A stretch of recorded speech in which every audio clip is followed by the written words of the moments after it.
first title from California Books, which is piecing together Los Angeles and Esther McCoy reader.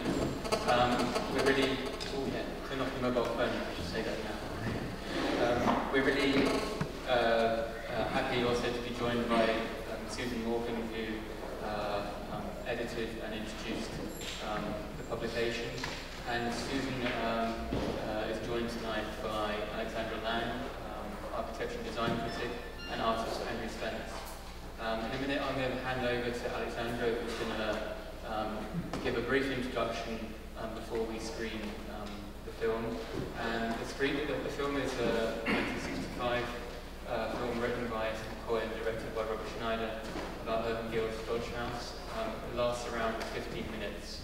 After the film, we'll be moving to a conversation between Susan, Alexandra, and Andrew. So just to give you some biographical background on our speakers this evening.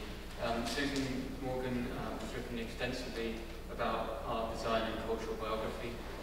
With Thomas Lawson, she co-founded and co-edited Real Life magazine, an alternative art publication which was produced throughout the 1980s. And she currently serves as contributing editor to Aperture and Easter Borneo. Morgan co-curated the 2011 exhibition Sympathetic Seeing Esther McCoy in the Heart of American Modernist Architecture and Design at the Mack Center. Alexandra Lang is an architectural design critic and author of Writing About Architecture, Mastering the Language of Buildings and Cities. And she teaches architecture criticism in the DCRIT program at SVA and the Urban Design and Architecture Studies program at NYU. And Andrew Spence is a New York-based artist and faculty member at Bennington College. He's shown at museums and galleries including the Whitney Museum of Art, the Herschel Museum, and the Metropolitan. And he came to know Esther McCoy as her student at the University of California at Santa Barbara, and they kind of maintained a close relationship until she passed away in 1989. So I'm going to hand over straight to Alexandra now to introduce herself.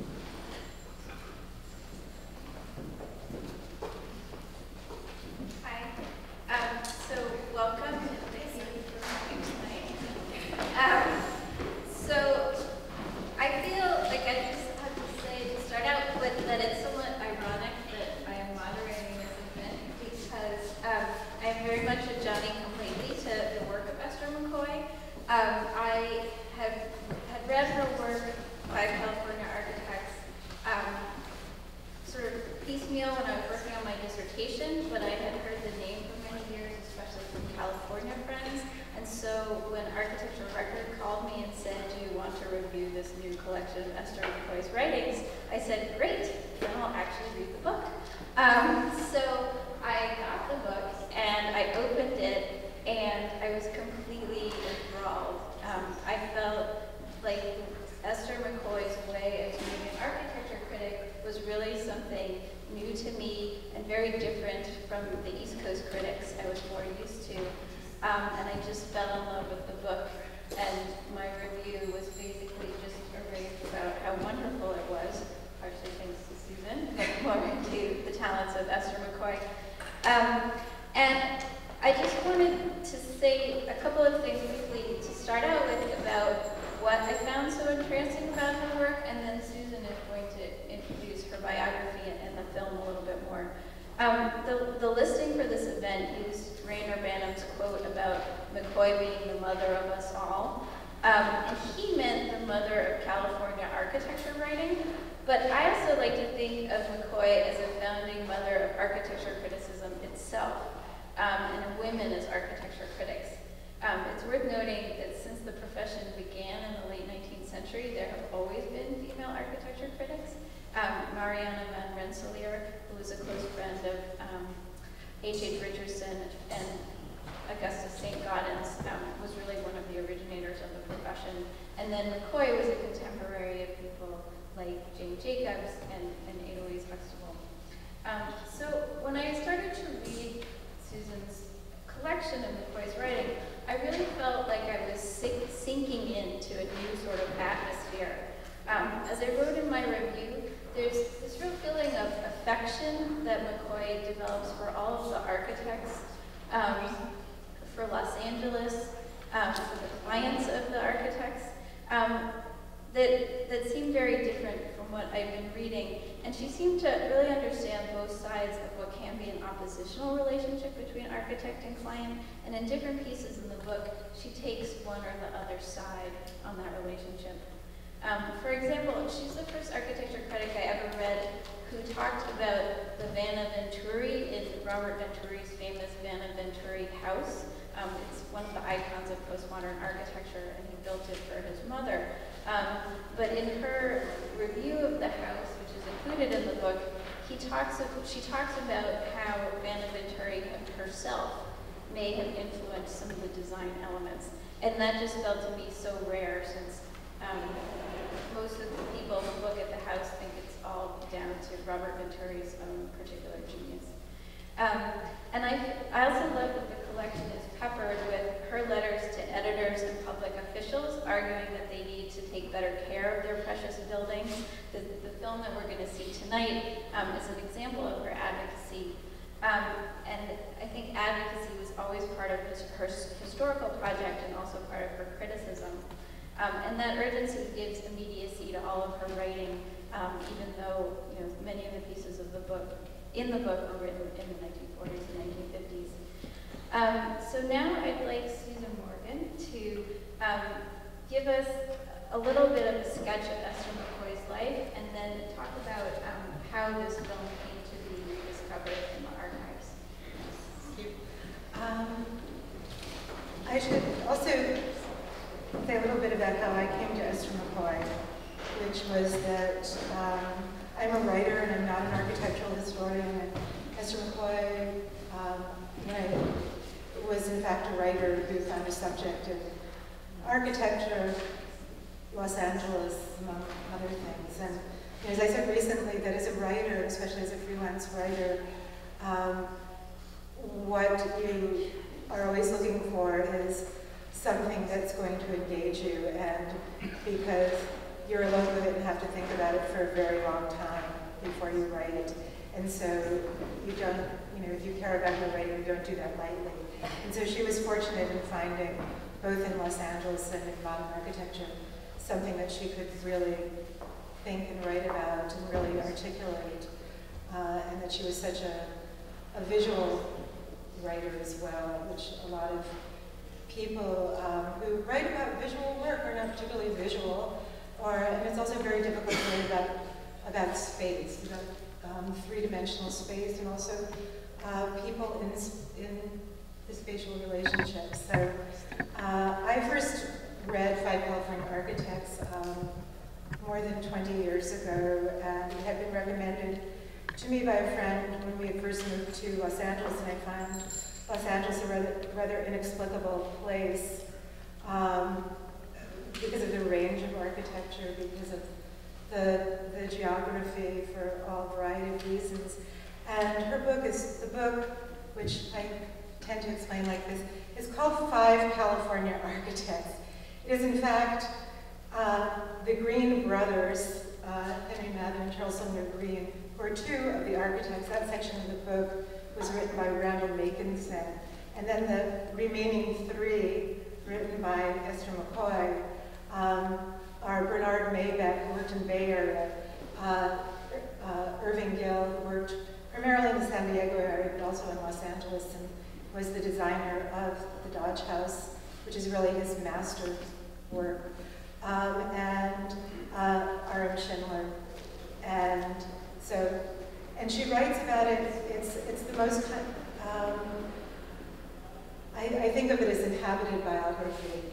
It's very rich. It really gives you a sense of time, of personality, of materials, why certain things came out of the characters and the place that produced them. And so that was her book. That was published in 1960, and it really set the course of her being recognized as the mother of all, the voice of West Coast modernism.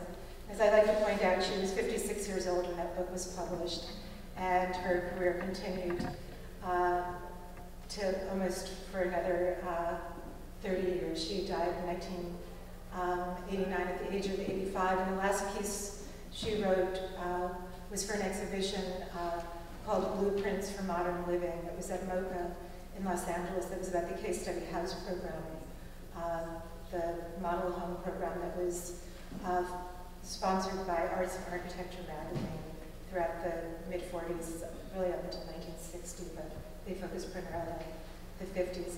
So back to Esther McCoy was born in Horatio, Arkansas. She grew up in Coffeyville, Kansas. As she said, in a large, loving family where someone read to someone every night. She grew up she was one of 7 children. She went away to boarding school at the age of 12. She was educated in Missouri and then later attended the University of Michigan in Ann Arbor. When she was a student at Michigan, she heard Theodore Dreiser speak. She wrote to Theodore Dreiser, and Theodore Dreiser, who was, I think it was, he was called a varietist. I think it was that he basically jumped on women. He had many girlfriends. He wrote back to her and he said, I don't know how old you are, but I know what you are. You're a writer. And she was, he was 53, she was 22. She moved to New York when she was 22. And she arrived, she said she was the youngest of the young. She arrived, I love this story, she took the bus around and she saw the houses in Gramercy Park and thought, well, that looks like a nice place to live. And she went up and knocked on a door. She liked the look of those places. And strangely enough, it was a woman who was about to go to Reno to get divorced. And she needed a lodger. And so she heard of Brentano's. And so she went to Brentano's to get a job in a bookstore. And she basically, she came here to be a writer. She did research for Theodore Dreiser. One of her first research jobs was about the life of Emma Goldman, who Theodore Dreiser was writing about. And Theodore Dreiser is sort of an odd figure to think of now because he's a very bad writer, very clumsy writer, but he was a social realist writer, and there was a belief that the modern novel could improve the lot of people. It was part of, really looking at the class struggle. And so one of the things that I've run into since I've, been working with Esther McCoy's paper is people who sort of say she studied writing with Theodore Dreiser. Her writing is so unlike anything Theodore Dreiser ever did. And so her relationship with Theodore Dreiser was she did reading for him when she was a researcher. She lived in Greenwich Village. She actually lived in Patchen Place in one of the little, news houses. She went to Paris. She worked on a novel, sat in cafes. She went to, in the 1920s, she went to Berlin. She went to Moscow. She went to Key West and worked on a novel there. She came back to New York and was living on Leroy Street, and she got pneumonia in 1931, 32, and her neighbor in Patchen Place was a writer named Boyne Granger, who said, you should go to Los Angeles to recuperate. And this is 1932, long before antibiotics, and so she had been hospitalized at St. Vincent's. And so she went to Los Angeles thinking that she would kind of wait out the bad weather, and she lived there for the rest of her life. She traveled although she did travel a great deal. She arrived at Los Angeles at the height of the Depression, and there are many non-architectural pieces in this book, including memoirs. She worked in various places in Los Angeles, including 2 winters in a dune shack at Zuma Beach, north of Malibu.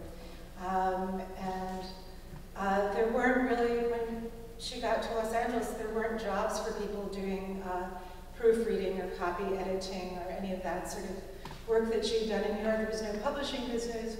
Height of the Depression, there was really no work. She was involved in leftist, she'd always been involved in leftist politics. She worked for a labor Leo Gallagher, in his office. She wrote for various political broadsides. She wrote for magazine Progressive News. She wrote for Upton Sinclair's Epic News, which the novelist Upton Sinclair ran for governor of California on his Socialist Party ticket in 1934, and the name of his party was Epic End Poverty in California. She wrote for the Epic News. She did slum clearance surveys. Andy and I talked about there were many little turns that her life could have taken. I came across a letter written in the 1930s to Catherine Bauer, later Catherine Bauer Worcester. Esther McCoy had applied to work for the Fair Housing Authority. She obviously did get the job. During the war, she worked at Douglas Aircraft as an engineering draftsman. And the aircraft industry changed basically overnight following Pearl Harbor. And she worked in a hangar where there were 1,000 drafting boards and blueprint girls on roller skates. And the mass production of planes went into effect. And in Los Angeles, in Santa Monica, there's a theater that's called the Aero Theater. It was built by one of the aircraft companies. It was open 24 hours a day, so people on the swing shift could go to the movies. So she really liked it. She was also the wage earner in her family. Her husband was 23 years older than she was, and he had been unable to find any work in Los Angeles. And so she was the wage earner. She had learned architectural drawing from a boyfriend in the 1930s, and she really liked doing the engineering draftsman. And so she had renovated her own little house that she had bought in the Ocean Park section of Santa Monica. She purchased it in 1941 for $1,500. And in the world before credit cards, as a freelance writer, that was her collateral. And she sometimes had 3 bank loans going at once to keep herself afloat. So in 1944, she thought she would go to architecture school, and USC had the most progressive, interesting program, and she applied to USC. But as a woman who was 40, her application was discouraged, as she said. So she knew Pauline Schindler through leftist politics. Pauline Schindler said that Arm Schindler, who always had a very small office, his draftsman had been called into the service, and she said, take your drawings to Schindler. And she brought her drawings thinking that she would at least get to see the inside of his studio, and he could tell her to, go learn some more. And instead, there's a great exchange, which is that she showed him her drawings, and he looked at them, and he said, of course, you could have run that span the full 12 feet. And she said it was the best thing anybody could have said to her, that she could know something. And so he spoke to her as a designer, and he hired her on the spot, and she said, my application was discouraged at USC, and Schindler said, good, the less to unlearn. And so she went to work for him, and working for him, she realized, he was sort of the improvisational genius, like the great jazz player of modern architecture. And she realized that his mind was moving from A to H while she was trying to figure out A to B. And so she went to work for him, and in 1945, she was asked to write something for the magazine Direction, and about California, and she decided to write about Schindler. And so that's her first piece about architecture. It's included in this book. And it's a wonderful piece because she says that in working for Schindler, she realized that space is a building material. And it's a really phenomenal view of understanding the built environment, that it's not just wood and steel, and it actually building with actual space. And there's a wonderful exchange between Schindler and Esther McCoy, because when the piece was going into print, he said to her, "Why didn't you show it to me? Didn't you want it to be right?" And she said, "No, I wanted it to be mine." And so this is, her sense of independence and the value of her writing. She continued to write fiction. She always wrote fiction.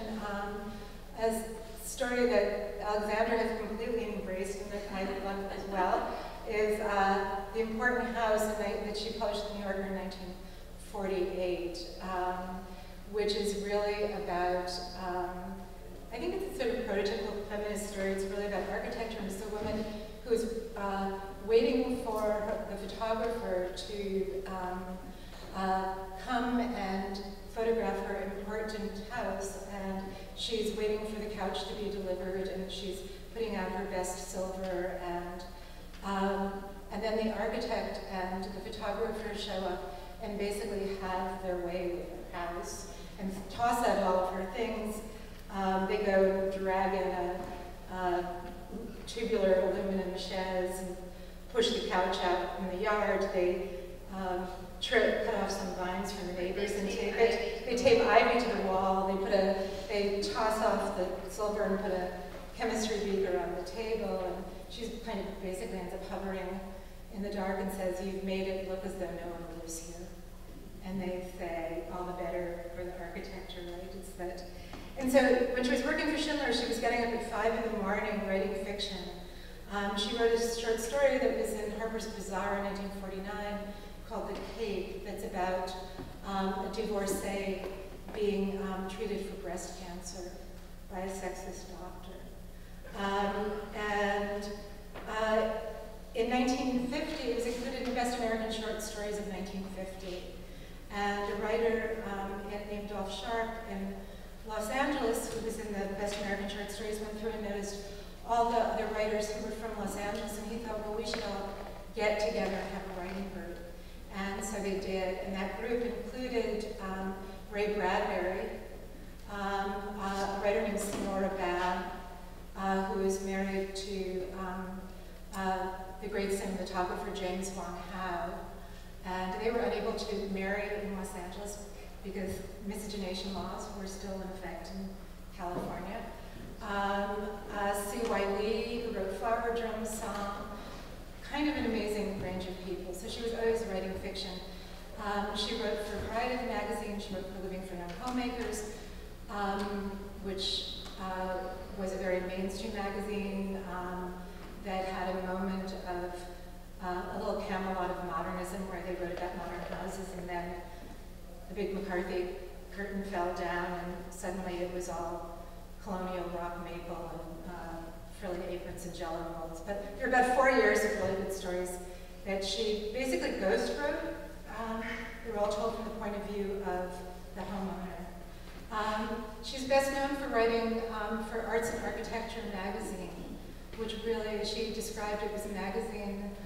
It was produced on less than a shoestring, and it was sleek.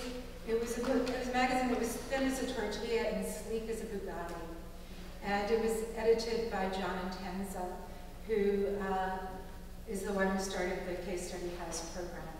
And so she basically was chronicling mid-century design as it was being created. She wrote for many magazines. In 1960, her book came out. She also published a monograph about Richard Neutra. In 1962, when her husband died, she thought she'd stop writing about architecture and go back to just writing fiction. And in the lost world of print journalism, the Los Angeles Times sent her to Italy. And they sent her to Italy 6 times. And she began to write about Italian architecture. She was also a curator. She did an exhibition about Irving Gill in 1958 at the Allegheny Museum.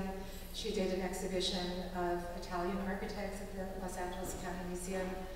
She was the first person to write during the 1950s. She spent a lot of time in Mexico.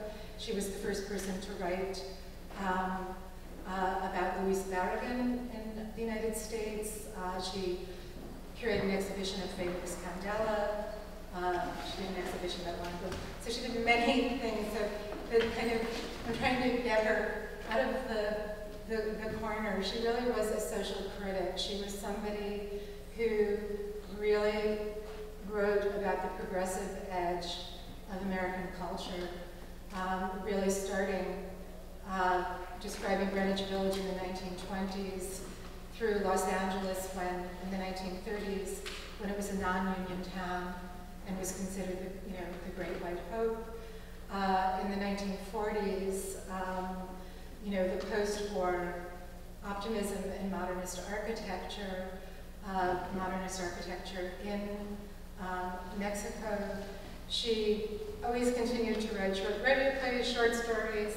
She was the hardest working woman, which has been fantastic. She taught on occasion, which is how Andy met her, and continued to write. She, in the 1960s, began to receive grants to research other books that she did. She did a book called The Second Generation. And as I said, continued right up the last essay that she wrote that came out in 1989 really is a wonderful piece because it's looking back at the Case Study House program. And so she has both the distance of an historian and the intimacy of someone who was really a first-hand participant. And then I'll sort of wind down. One thing I do want to say about her is that she said that when her book, 5 California Architects, came out, that it was kind of a cult book. It was not popular with architectural historians because architectural history was generally written from looking at the facade. And because she had worked in an architect's office, she really knew that it was the floor plan and that was the most important thing. And so she really wrote from the floor plan. And I think from that, I think she also really understood, because she was a fiction writer, that the floor plan is really the plot. And it's really, it creates the narrative, and it's how people move through their lives, is the floor plan. And so I think that's one of the things that she really introduced into her writing about architecture, because when you read it, you really are moving through the rooms and you really are seeing what she sees.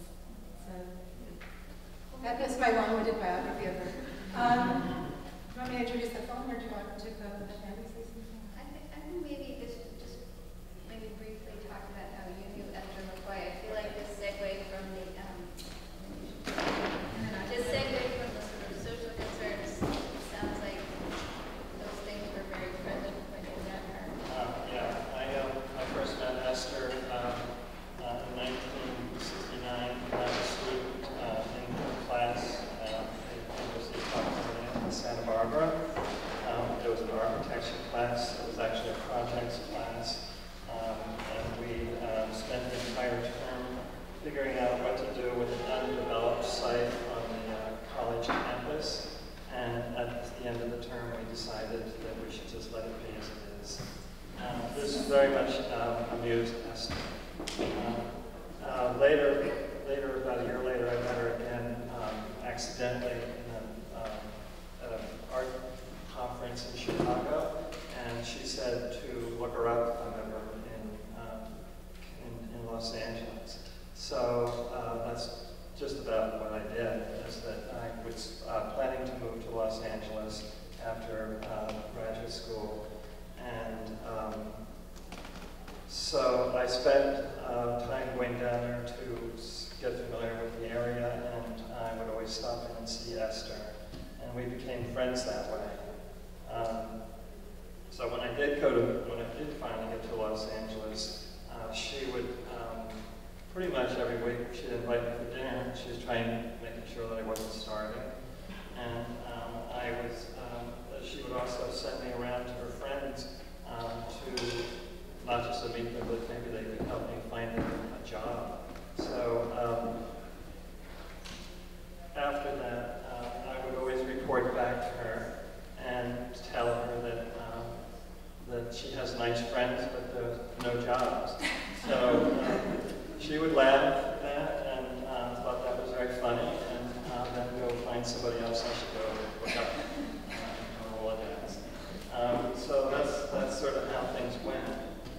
She was she had a great laugh, and she was very, did not mince words, and was very direct with her. I got to the point with her conversation. There was one time when she talked me out of considering a job training.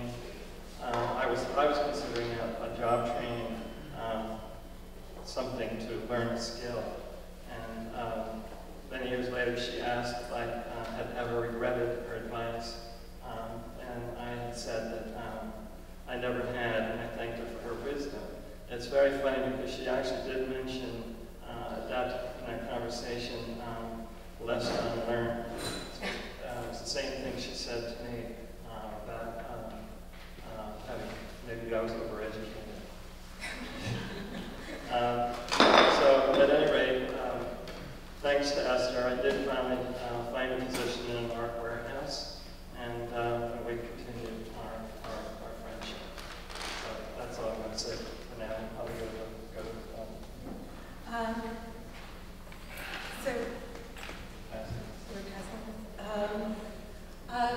as I mentioned, Esther McCoy went to work for R.M. Schindler, and as she said, it was R.M.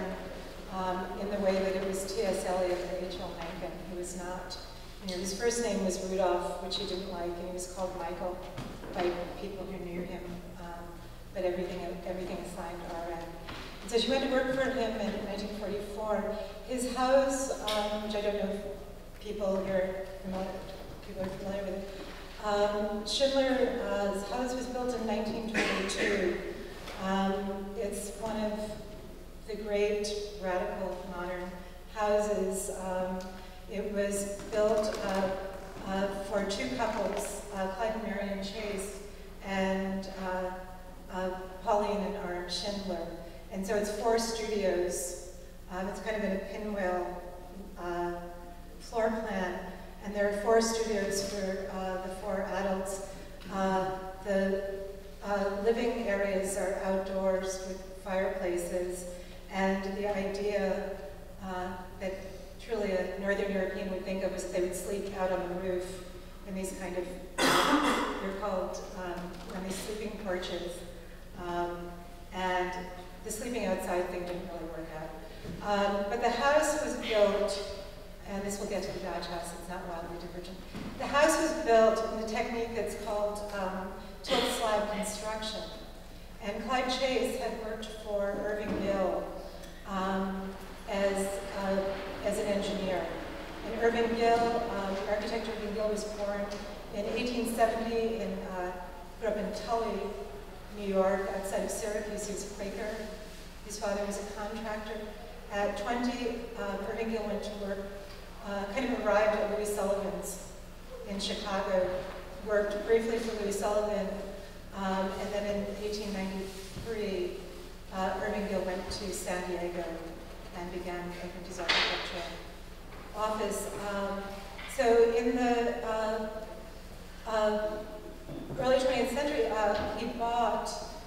Irving Gill bought this equipment to do tilt slab construction from the U.S. Army because they had used it during the Spanish-American War to put up barracks quickly.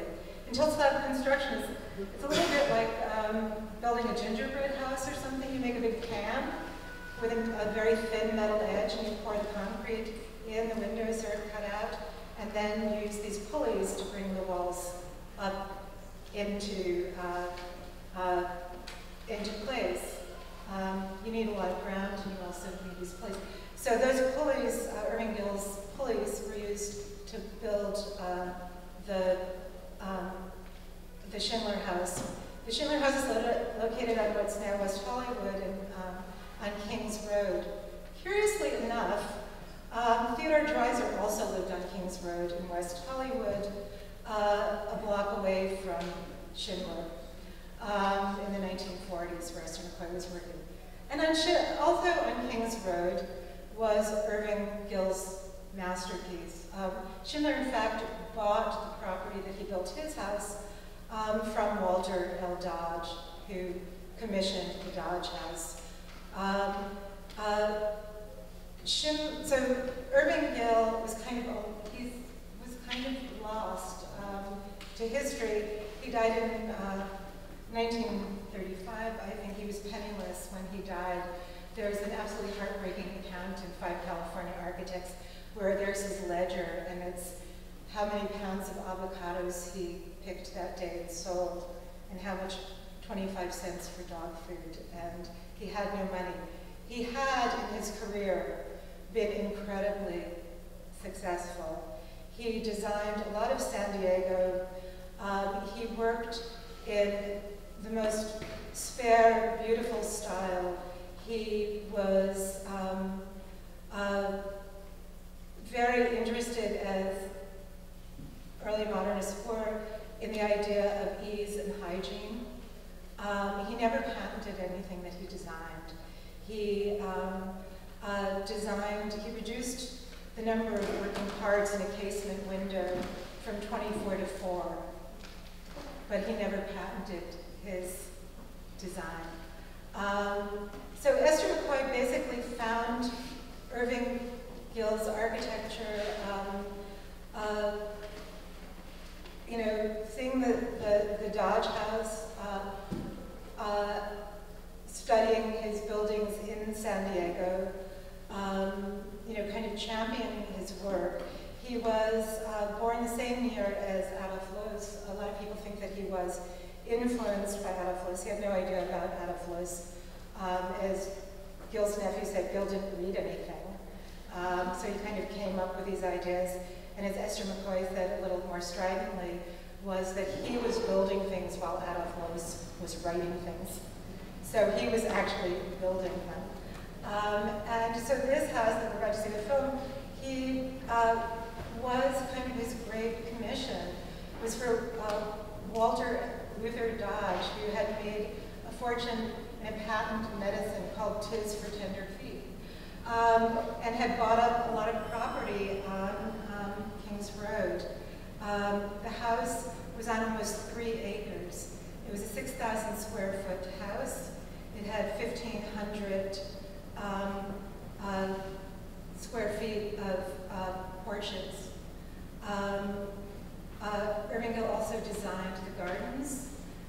Irving Gill, as I like to say, was a light and space artist before there were light and space artists in California. He considered where the shadows fell, how the light hit the plaster. He mixed colors into the plaster so the walls would change color. And so this was his great house. It was considered by architectural historian William Jordy said that it was one of the most 15 important modernist buildings in the United States. It was considered the first truly modernist house west of the Mississippi. So it was built in 1916. It was not built in the tilt slat construction because it's a larger house. It had reinforced concrete walls and beautifully sided. So the Walter L. Dodge owned the house.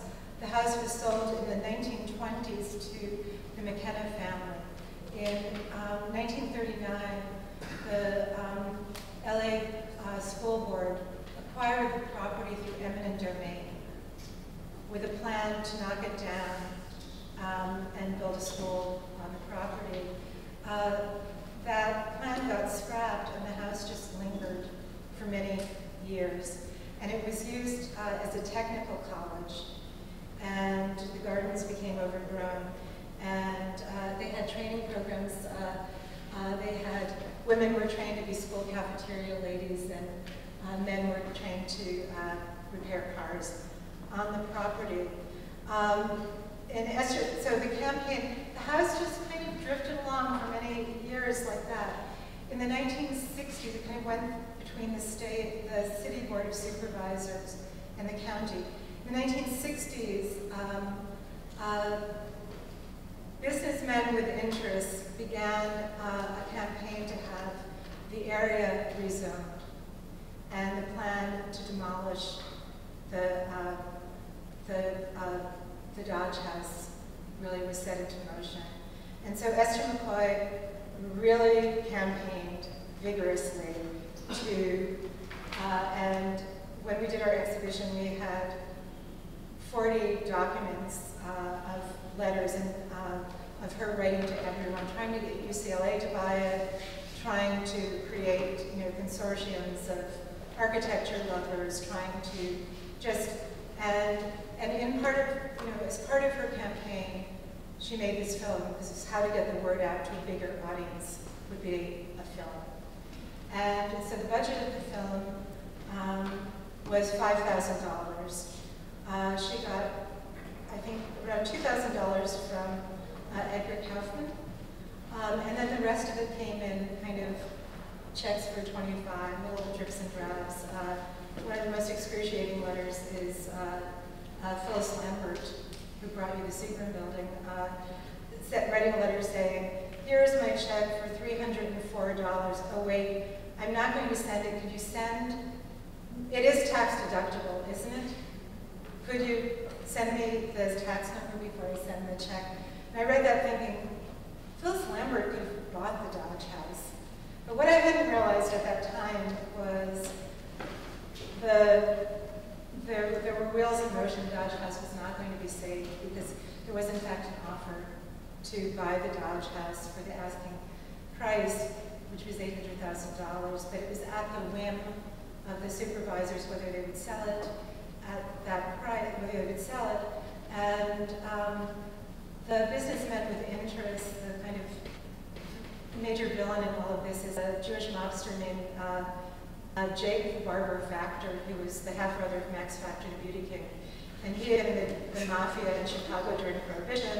In the 50s, he was in Las Vegas, building casinos. And then in the 60s, he was developing real estate in West Hollywood. And so he was behind demolishing the Dodge House. Fortunately, Esther McCoy did have a film made. The film, she wrote and produced the film. The film was directed by Robert Snyder, who was an Academy Award-winning documentary filmmaker, married to the dance ethnologist Allegra Fuller, daughter of Buck Munster Fuller, who I'm so excited is here. It was shot by Bayless Glasscock, and it's narrated by Peter Yates. The film was shown at the LA County Museum and a number of venues in the hope that this would attract more attention, but it was ill-fated. The film basically disappeared. I found there were, the UCLA library did not have a copy. I had contacted the Motion Picture Academy, where Robert Snyder's collection is. They have a reverse print negative that you can't screen. I kept looking. It appeared in the Esther McCoy papers. I found a copy. There was a copy, but it was from 1965. I didn't really know if anybody had been using it as a poster or, putting their pizza on it or anything. I wasn't sure. So we watched it, and we were able to get a grant from Women in Film to have it restored. So we have a beautifully restored copy now, and it's very, it's incredibly moving, I think. So I think we should watch it.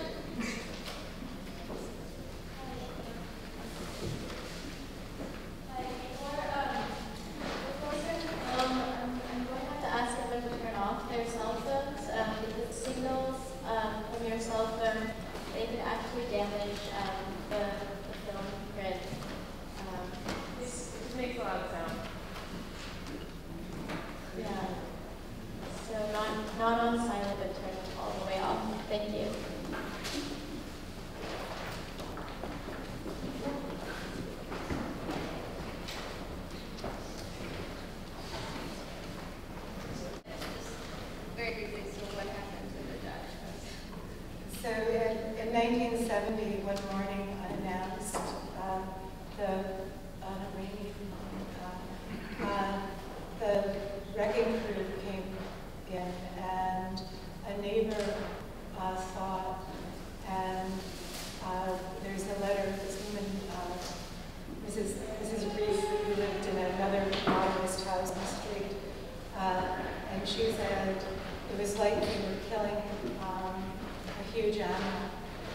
she said they kept wailing on it, it wouldn't come down.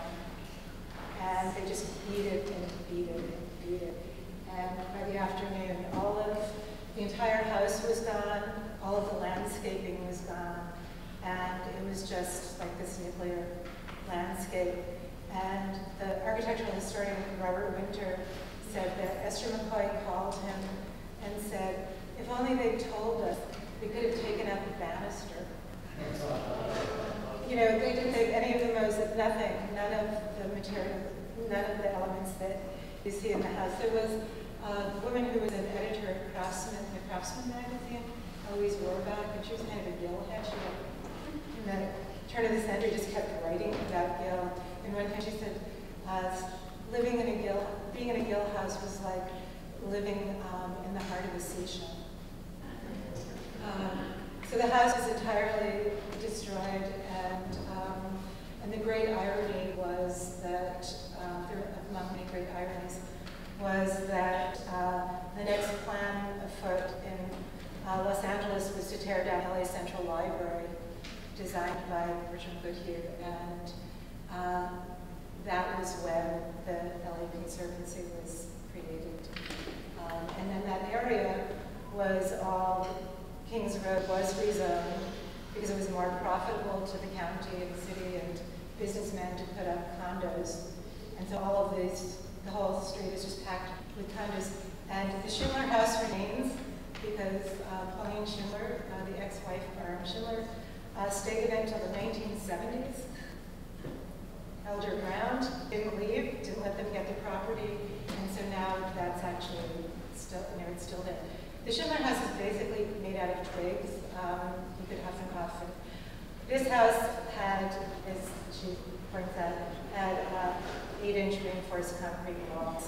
It was meant to last. So it's wonderful to see. Yeah. I mean, I feel like every time I see the Dodge house, I'm amazed that it was built in 1916, 1919, because it looks so modern, and its beauties seem like they are universal, and there shouldn't have been a period in which they were not recognized. I mean, and so, it's one of those sad preservation processes. And I know in the book you have a very snippy letter she wrote to the Torrance City Council, also about Irving Gill. I mean, were there a lot of other sort of Esther McCoy crusades to save buildings? Or was this sort of a particular emotional moment? There were, the Torrance, Irving Gill in San Diego had met Frederick Olmsted Jr. and his half-brother, who were also Frederick Olmsted, the designer of Central Park. They were designers of the park system in San Diego and working Coronado Island. And so the industrial town of Torrance was to have landscape, the green spaces were to be designed by the Olmsteds, and the city itself was to be designed by Gill. And not that many of the buildings were actually built, but then what was built was sort of destroyed. And Esther McCoy did write to, there's a letter where she says, basically, have you no shame? And they have no shame, and so now they have a completely ugly little. I also feel like her critical voice comes across very well in the film. Like there's that moment when she says he began at once to simplify, and that kind of staccato rhythm is something that I think comes up a lot in the book, like where she uses these very short sentences to kind of create a mood, and they have very particular adjectives, and here combined with the visuals, it all goes together really beautifully. It's wonderful, because I've heard of it, but trees to throw shadows, walls to receive them. She really works in this, like images torrent of like each thing is so specific and so evocative. So her writing, I think it's also one of the reasons that she responded so much to Gil and to Schindler, because it's about conveying something more complicated by simplifying. Yeah. But you had a great thing about the voice, yeah. Yeah, I was surprised, voice, when the words are Esther's, the voice is somebody else. But she spoke that way. So I was always curious why she didn't speak herself in that film. But I guess it was, she was, I don't know, it was probably thought a guy should do it because it was more, I don't know. But it was amazing. It's nice to hear her words. But that's really how she talks. Yeah, she said McCoy, that like this way that he said it the way she pronounced it. Esther McCoy pronounced this kind of. Bela Scott told me that originally the film was going to be narrated by somebody who was a radio presenter, but he wanted to be paid unit scale, which was more than the budget of the entire film. And so Peter Yates, who also wrote for Arts and Architecture magazine and was married to the Countess Frances Mellon, they lived in a Schindler renovated house. He did it, and he also had a radio show, so he was a good speaker. I know, but it would have been nice if it were her. So her writing and her way of speaking are really Yeah, the same. it sounded very similar. I was like thrown at first. I saw it on YouTube, and I couldn't understand who was like what exactly was going on, because it sounded like Esther, but it was a deep voice. And so She has a great voice. she smoked a lot of cigarettes, so she had a raspy voice. It's different. But I also felt that since she wrote and produced the film, that it would have, if she had narrated it as well, it would have kind of invited people. It would just be like some lady's project, like having So it made other it more official. and I mean, certainly, she's dealing with, sexist, society, that having a male voice is going to give a certain kind of authority to the film. So. And one of the things we talked about before was that you actually went along with Esther McCoy to visit Bottle Village, which is one of the reviews included in the book, which is this kind of outsider art and architecture experience. And I was just, can you talk a little bit about going with her on a critical mission? Well, Bottle Village wasn't the Dodge House.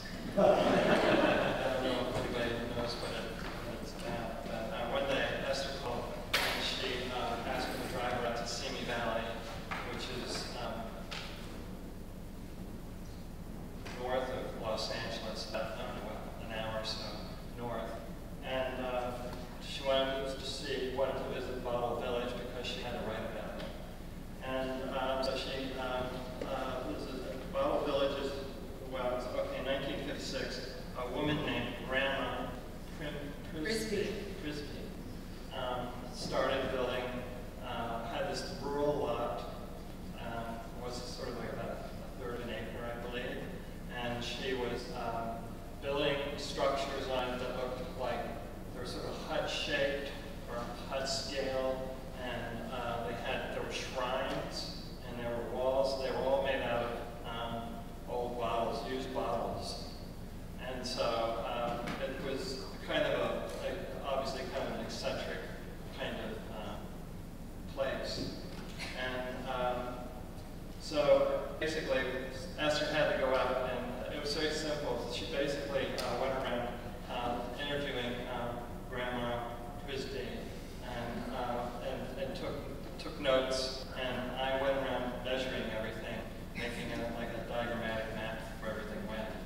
And that was yeah. One thing about it was there were a lot of dolls. I'm not sure what the dolls were about, but you could read about that someplace in the book. But I think that it was amazing. When you looked at when the sun came, it was bright, and you looked through the bottles. It did have sort of like a stained glass effect, but it was really disorganized.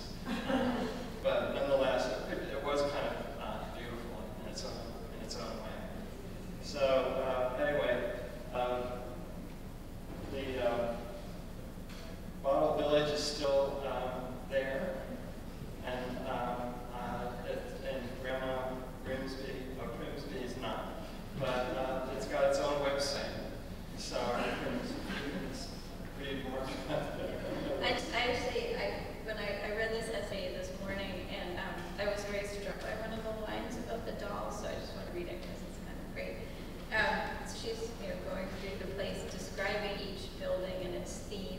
selection. And she says, there is, for instance, the raised planting bed near the thatched house, once palm thatched, in whose low walls are embedded automobile headlights.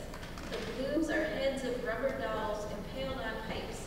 Sunburned to a parchment color, they resemble nothing so much as faces in catacombs. Nearby is a free-form fountain with 4-foot-long fluorescent tubes for water to play over. At the entrance are 2 truncated telephone poles, striped with painted Venetian blinds, studded with tiny bottles, and a flutter with bronze streamers. Sounds like a Dodge house. And she had a pencil collection.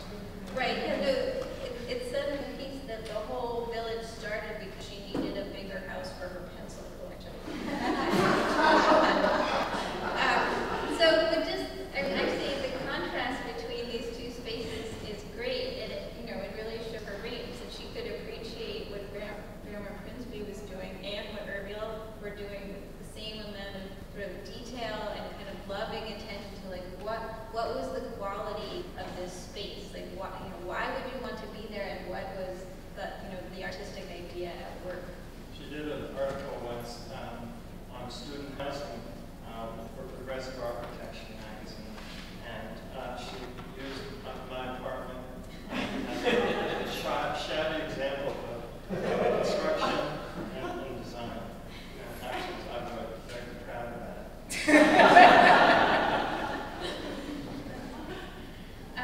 Well, one of the other things that you alluded to actually when you were talking about her biography is that her career really, and the films that she was writing about really spanned the entire 20th century. I mean, the Dodge House, 1916, all the way up to her writing retrospectively, but writing things in the 80s about the contemporary California architects. And that again is just sort of a testament to her talent and to her maintaining that level of interest in architecture in all of its changing forms for all of those years. And one of the things for me that was most interesting in the book were the essays on still living architects like Robert Venturi and Cesar Pelli and Frank Gehry. And it's funny because when she's talking to these architects, I mean, she's the founding mother. She's really the historical figure, and they're still relatively young men making a name for themselves. And I mentioned Robert Venturi's mother earlier, but I also especially liked her profile of Frank Gehry in the book. I wanted to read just one paragraph from it because I really think of Frank Gehry as such a personage today, and this is how she writes about him. His first easy knowledge of Los Angeles came from the cab of a Mack truck he drove while studying first art then architecture at USC. When seen from an eminence, the miles of endless tract housing in San Fernando Valley, laid out on a grid between section lines, was dramatically monotonous. He saw how exaggeration can lift the commonplace to an art form. And I feel like the whole, Frank Gehry's whole career is embedded in just that sentence, lifting the commonplace to an art form. And then she talks about him discovering chain link fence as this kind of early malleable material that was so much cheaper than glass, but provided the same kind of veiling and transparent effects that you could get from glass. And I think it's very intuitive, and it's like she saw his whole career in 1986 when it really just started. A couple of other things that she kind of refines that line a little bit more about Frank Gehry, which I think is really beautiful, that she says, the eye refuses to see the commonplace. And that's such a great line, how people could not look at her work. But there's a kind of through line. She did an Irving Gill show, as I mentioned, at the Los Angeles County Museum in 1958, and the catalog was designed by Lou Danziger. And one of the earliest Frank Gehry commissions was a studio for Lou Danziger, and it's very much, it's a rectangle. It's very much a kind of Irving Gill cube, and so I don't know where that convergence happens. There's a great. I'll read one more thing that I think is when you were. I think the difference in being a writer rather than an historian is that, Esther McCoy was not locked into examining and re-examining a particular time. She was a writer moving through time, and her level of curiosity, remained. And so it's not, back in the day that she was, moving, continually. So this is a piece that she wrote when you mentioned Cesar Pelé.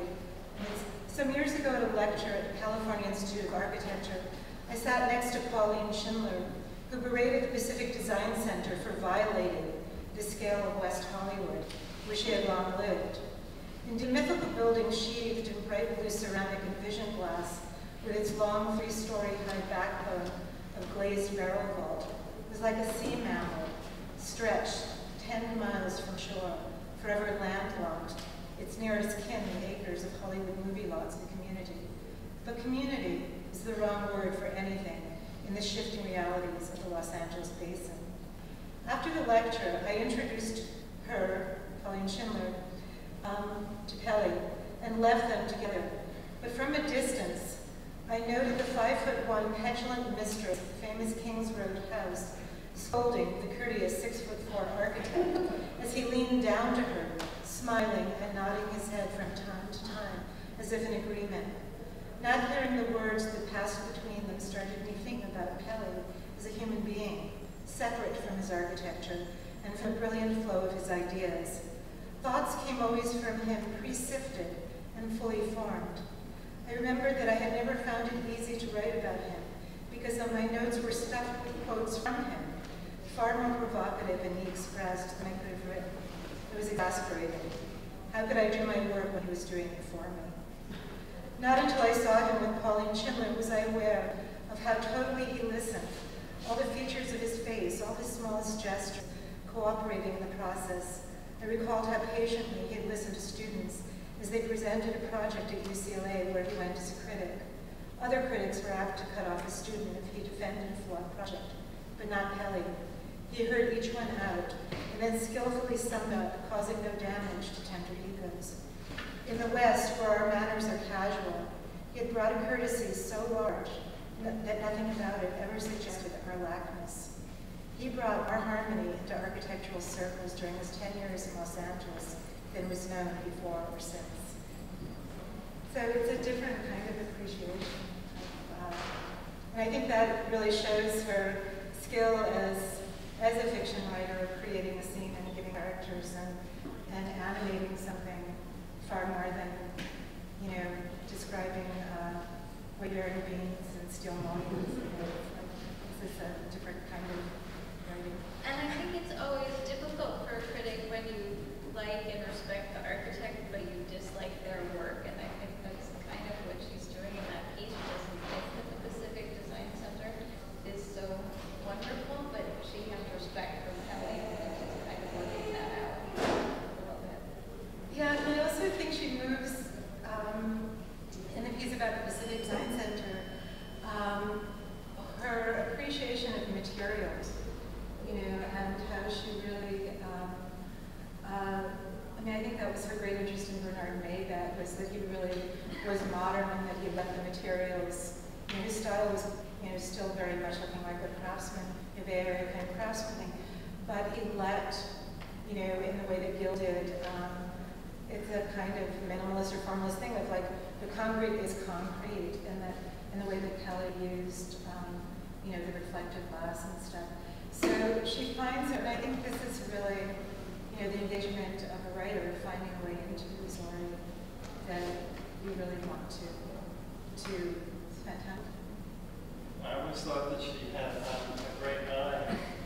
So many people, when they look at art, they're not seeing it very much, or they don't have their glasses on, or they're wearing sunglasses or whatever, and they're just not really paying attention with their eyes. Esther had a way of seeing things all around her all the time. She was very observant, and she was able to see details, and at the same time she was able to see something bigger, and put it and make it all sort of fit together. So I think that's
writing is always relevant. And I think that I actually think what Abby was just saying, I think that a lot of writing, and I said this earlier, a lot of writing that is considering, the spatial or visual is not really observant, and so I think the necessity of being really observant. I think also that she came out of,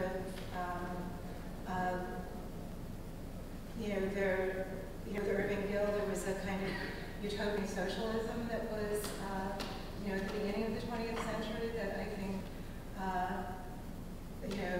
there's a craving for, how do we live? How do we build cities? How do we create housing that's, going to, improve people's lives, not just put them up for the night, but how are we actually going to have better lives? And I think there's more of an interest in that, and that there's not on a superficial level, like on a level that this has real content, this has real value. And I think people are much more conscious of that. I think in the beginning of your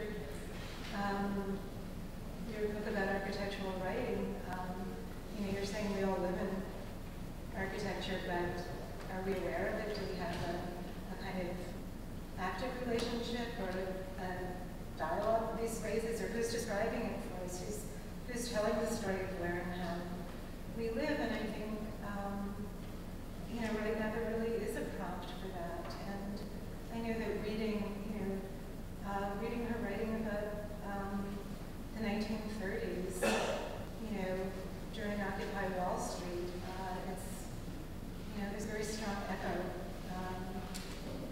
And I also, on my soapboxes, that, you were saying, where would you find this work together? I mean, it shouldn't be, Esther McCoy said when 5 California architects came out, they was kind of sold under the counter, and, kind of passed around to people and stuff. And I think you make a good point too, which is about women writing about the built environment, and that there is a long history of it. And so here's, really outstanding writing. Yeah, I think the point both of you made about kind of that higher level of noticing that we discussed before, that there are almost no photographs in this book, but you don't need them because she's doing so much work with her words, and it's almost annoying to have illustrations because your vision of what she's describing is probably better than the reality, or it has more atmosphere than whatever kind of slightly abstracted architectural photography you're gonna get when you Google building online. Well, you really enter into it. She said that one of the greatest compliments she received was when she took an Italian architect to see Schindler's the Lovell Beach House, and he said, this is so amazing, and when I was here last time with you, and she said, you were never here before, and he said, I was with you in your book. And, Esther McCoy said that one of the things that really, she was questioned about being a modernist writer. She didn't really think about that, and she said she just wrote, it's kind of her nature to write the way she did, but that she was very influenced by fairy tales as a child. And in a fairy tale, everything is it has to have a payoff. It's there for a reason. It's not arbitrary, it delivers. And she does that in her writing, but also the kind of reading, that you're talking about without entering into it the way you enter, the way you become immersed. In a fairy tale, you don't have to see, here's the woods, you are being taken into the woods. So you move